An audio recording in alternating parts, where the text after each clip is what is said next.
Bonjour à tous, je suis Valérie Liégeois, constellatrice et formatrice, et je suis avec ma collègue Karine qui est constellatrice au Népal. Ah, Bonjour Karine. bonjour. Alors tu peux dire un peu comment tu constelles? Est-ce que tu constelles d'une façon un peu particulière? Ben, moi, je constelle en ligne par une plateforme qui s'appelle Zoom. Donc, on vient déposer, je viens partager un écran et après, avec des formes et des couleurs, on vient placer des ronds ou des carrés. Voilà. Donc, ça se fait via cette plateforme. Oui, voilà. Donc, on a vraiment une plateforme qu'on vient juxtaposer avec des formes qui vont, pardon, représenter les énergies féminines Mm. et d'autres formes qui viennent représenter les énergies masculines. Et on a un espace où on peut travailler. C'est Le tout, chant. voilà ce qu'on appelle le champ. Donc, c'est Mm. comme si on était dans la même pièce, mais c'est derrière un ordinateur. Et croyez-moi, ce n'est pas moins puissant. On a vraiment des témoignages. Je ne sais pas si tu en as mis sur ton site internet de Lotus et Papillon, mais Je crois. ça serait bien que tu en aies demandé aux Oui, gens qui ont déjà travaillé avec toi. Moi, j'en ai, en tous les cas, c'est comme je dis toujours, je reviens à ça dans chaque vidéo, mais j'ai vraiment à cœur de vous le dire, c'est que l'énergétique, c'est une thérapie énergétique, les constellations, mais c'est un peu comme l'air, c'est partout. Il n'y a pas besoin d'être assis à côté de la personne pour que ça fonctionne. Vraiment, non. vraiment. Oui. Et il n'y a pas de différence aussi d'être représentante ou conseiller qui demande, qui fait une démarche personnelle d'aller voir ce qui se passe, ou d'être représentant parce que Oui. vous avez un effet miroir. Ce que vous travaillez pour l'autre, c'est quelque chose que vous avez besoin de travailler ou pour vous ou pour votre système. Mais restez dans cette confiance que vraiment, pour moi, il y a zéro différence. Ce que vous faites, c'est un cadeau pour la personne que vous représentez, mais également pour vous. Tu es d'accord avec moi là-dessus, je crois. Oui, complètement, oui, oui. Ouais, c'est vraiment, c'est se donner ce cadeau-là. Non, Mm, non, c'est... mm. Et avoir l'audace. Et au fait, l'audace, quand on retourne tous les mots de l'audace, c'est un cadeau. C'est le même, c'est à partir des mêmes mots, des mêmes lettres qu'on arrive. Donc, Ah oui. ayez cette audace de se dire, Oui, je me fais confiance aussi, parce que souvent on me demande, il faut des prérequis particuliers. Est-ce qu'il faut des prérequis particuliers d'ailleurs? non, non, non. Il faut juste être à l'écoute de son corps et surtout lâcher le mental. Voilà, essayer de ne pas être dans le mental et d'être à l'écoute de ses ressentis, mais il n'y a pas besoin d'être... euh, il n'y a pas besoin d'être médium, il n'y a pas besoin d'être... voilà. Juste écouter ses ressentis et ça se fait. Et se faire confiance. Oui, c'est ça, c'est vraiment se faire confiance. En fait, même si c'est pas ne plus se servir du mental, en tout cas, c'est l'aligner avec votre cœur. C'est qu'ils ne prennent Oui. pas le pli sur ou le pas sur tout, quoi. Et vous dire, est-ce que c'est moi qui dis? Est-ce que c'est... Non, si vous avez une info, elle est là. Elle est là pour vous montrer ce que Mm. vous devez dire ou faire ou ressentir. Mais on est ici pour parler des quatre lois selon Bert Hellinger. Qu'est-ce que c'est que ces quatre lois, Karine? Est-ce que tu peux m'en dire une? J'en dirai une et puis on rebondira sur Ouais. ça. Donne-moi la première, par exemple, celle qui est importante pour toi, c'est laquelle? Euh, Bah, elles sont toutes importantes. Euh, mais moi, je dirais, enfin, dans mon cas, c'était la place, l'ordre de la place, avoir la juste place dans la famille. Parce il y a une hiérarchie en fait familiale au niveau les parents, les enfants et même au niveau de la fratrie. Et quand il y a un déséquilibre dans cette hiérarchie, euh, il y a un déséquilibre aussi nous dans notre propre vie. S'il y a des personnes qui ont été exclues, des enfants illégitimes qui n'ont pas été reconnus. Tout ça, ça crée des déséquilibres en fait. Et, euh, et dans la fratrie, la place est vraiment importante entre les enfants et il faut considérer que s'il y a eu une fausse couche, un avortement avant nous, ben, on n'est pas le premier, en fait, on est le deuxième ou le troisième s'il y en a eu plusieurs. Et donc, ça, c'est vraiment important que chacun reprenne sa juste place dans la famille. Pareil, si on a un jumeau qui n'a pas pu naître, mais tout ça, ça crée des petits trous, en fait, et c'est plus en ordre. Et donc, nous, au moment où on vient faire une demande, eh ben, on est dans un déséquilibre familial parce qu'on n'a pas notre juste place au sein de la famille. Oui, et tu as déjà entamé un autre. Donc, la première, c'est Oui. l'ordre. Donc, comme tu l'as dit, il y a la préséance, ça veut dire que les grands-parents, les enfants, et puis les petits-enfants, et puis il y a aussi l'ordre dans la fratrie. Ça, c'est juste, et puis vous pouvez remonter comme ça jusque, voilà. Il y a Mm. un ordre vraiment à respecter, ce qu'on appelle la préséance. Il y a aussi un ordre, c'est-à-dire que euh, on a aussi, si on a quitté son nid familial, on est aussi maintenant dans une famille actuelle et la famille d'origine où on est né, c'est pas celle-là qui a, c'est pas sur celle-là, c'est pas celle-là qui doit prendre le pas sur l'autre. C'est vraiment ce qu'on vit là, donc dans notre famille actuelle. Il y a ça, mais tu as parlé aussi, comment, on ne peut pas avoir d'exclus. Et ça, c'est la deuxième loi, c'est la loi de l'appartenance. Ça veut dire que chaque personne a le droit d'appartenir à son clan, à son système familial. Donc, comme tu l'as dit, hein, que ce soit des IVG, que ce soit des fausses couches, que ce soit des personnes qui sont mortes en accident, que ce soit peu importe quoi, dès qu'il y a une personne, même un ovule qui a été fécondé, j'ai envie de dire ça, parce qu'il y a aussi les jumeaux perdus, que moi j'aime pas dire ça non plus, j'aime bien qu'ils soient non nés, ils ne sont pas nés, mais ils ne sont pas perdus pour autant. En tous les cas, dès qu'il y a un ovule qui est fécondé, hop, il a le droit d'appartenance. Donc, c'est comme tu l'as dit, si il y a une fausse couche ou un avortement dont on ne veut pas parler, ben, il y a secret de famille, comme on a déjà parlé dans une autre capsule, mais c'est surtout qu'on on te fait croire que tu es le premier ou le deuxième, et au fait, pas du tout, du tout. Des fois, tu es le deuxième, des fois, tu es le cinquième, et des fois, Mm. il y en a six, alors qu'il n'y a qu'un survivant, et ça amène des difficultés de se sentir bien dans sa peau, de trouver sa place, de trouver le sens de sa vie. Tout ça, ça a vraiment une incidence considérable. Et je pense que, comme toi, tu es dans le syndrome du jumeau perdu, la place, c'est pour ça que c'est quelque chose qui t'a énormément impacté. Oui, oui, oui, c'est ça. C'est de se dire, ben, non. Et puis en plus, moi, il y a eu un bébé avant. Donc, en fait, je suis pas l'aînée, mais je suis la troisième, quoi. Enfin, donc, ça, c'est important de se remettre à sa juste place. Oui, et d'ailleurs, il y a des gens qui viennent des fois nous trouver, qui nous disent, je suis jamais entendue, j'ai l'impression d'être invisible. On écoute ma sœur, on m'écoute pas moi. Mais ça peut venir de ça. Ça peut venir Mm. de soit ce problème de place, soit qu'il y a à travers un exclu, donc quelqu'un qu'on n'a pas redonné sa place, ben, le droit à l'appartenance qui n'est pas respecté non plus. C'est un peu interrelié, hein, ces deux-là, Oui, je trouve. Hein, oui, oui, c'est vrai. c'est Ouais. très intriqué l'un dans l'autre.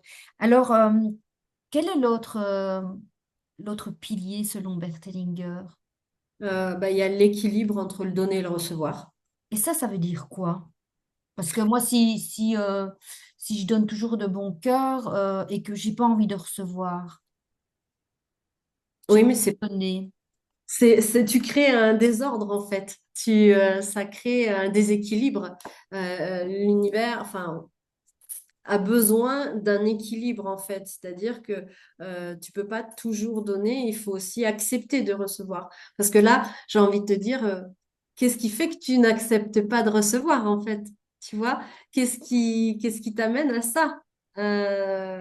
Parce que tu donnes, mais il faut aussi savoir, enfin, accepter de recevoir, Ouais, parce que accepter. moi, j'aime mieux d'avoir de la joie, tu vois, dans les yeux des autres quand je donne. Je trouve que c'est plus sympa. ouais, c'est sympa. Et en même temps, accepter de recevoir. Accepter de recevoir. Ça te fait quoi quand tu reçois, quoi, tu vois?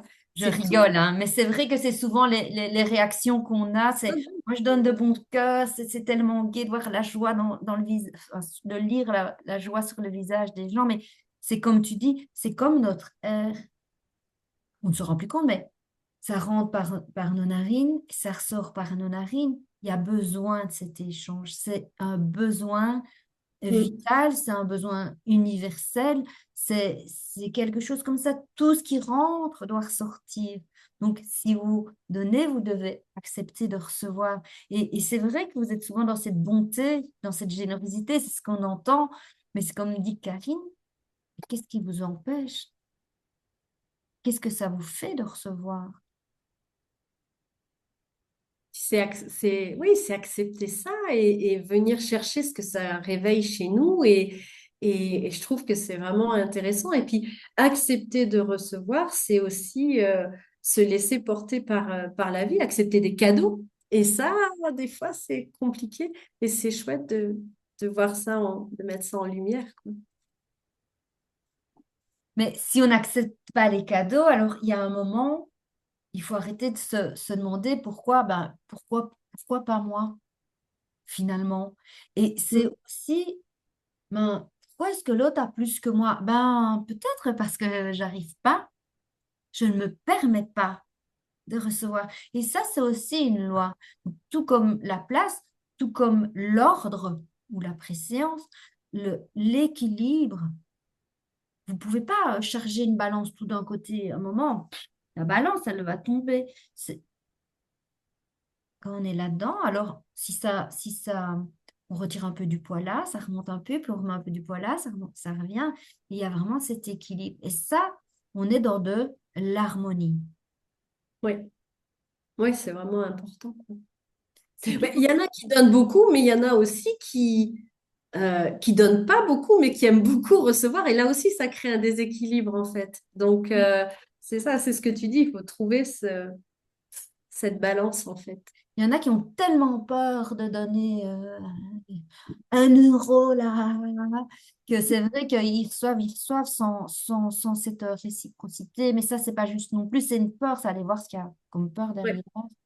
Mm. Souvent lié à la maman, parce que la sécurité première, c'est donner dans le cocon, c'est donner chez la maman.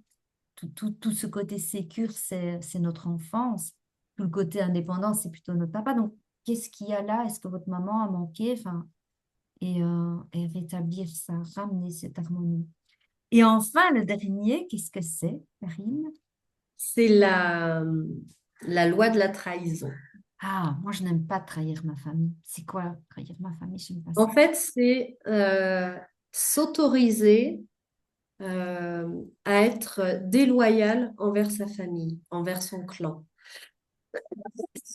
Pardon. Et c'est s'autoriser à être soi, Oui, être, être fidèle à soi-même. C'est-à-dire que ouais, le mot trahison, c'est vrai qu'on n'aime pas trop. Alors, on parle d'être déloyal, mais ça veut dire que si dans la famille, il y a une croyance, une, un conditionnement qu'on a depuis tout petit, une croyance qu'on a depuis tout petit et qui, en fait, ne nous correspond plus maintenant, c'est accepter d'être déloyal envers cette croyance, envers ce conditionnement, pour être loyal à soi-même. Ça ne veut pas dire qu'on renie le clan, ça ne veut pas dire qu'on n'a pas d'amour, qu'on rejette. Enfin, c'est pas ça. C'est juste être fidèle à soi-même, en fait. oui, Être, c'est ça, c'est de pouvoir permettre de construire sa propre vie avec ses propres besoins, sa propre image. Enfin, c'est se construire. En fait, c'est ça. On parle de trahison au clan, mais c'est parce qu'on se permet d'être déloyal. Mais c'est d'être soi. Même si on a été dans un conditionnement, comme tu le dis, que ce soit religieux, que ce soit d'élite, parce qu'il y a toujours eu plein d'avocats là, et il faut surtout pas que tu fasses autrement, ou je ne sais pas quoi, et tu peux pas être l'artiste de la famille, mais c'est justement se choisir dans oui, ce clan, oui, s'autoriser oui, s'autoriser à être et à être et différent. ouais, ouais. C'est reprendre son pouvoir, Mm. en fait. C'est ça. Donc, pour revenir aux 4 lois, tu peux les répéter pour les gens. Alors, il y a la loi de l'appartenance, Mhm. donc ça, on l'a expliqué. L'équilibre entre le donner et le recevoir. La loi de la trahison et l'ordre et la place. Voilà, c'est ça. Donc voilà, donc regardez peut-être où chez vous il y a un petit manquement ou il y a quelque chose peut-être qui n'est pas respecté, même au niveau de la fratrie. Donc le premier, le deuxième, le troisième ne peut pas faire la loi, même si c'est le petit dernier le plus chouchou. euh, il y a toujours le droit de l'aîné qui a, enfin on va pas développer ça ici, mais en tout cas qui a une Ouais, place à être respectée aussi.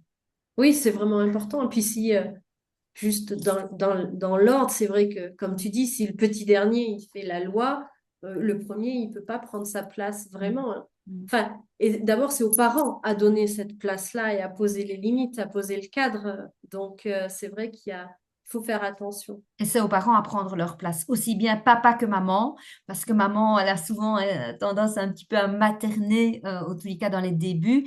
Et c'est vraiment de redonner aussi cette place au papa, parce que surtout si, bah, je sais pas, même surtout, si on a une petite fille, ben, ça va lui permettre aussi d'avoir une figure paternelle. Et si on a un petit garçon, ben, c'est aussi de se dire, on peut être dans ce cadre tout en étant dans l'amour. Oui.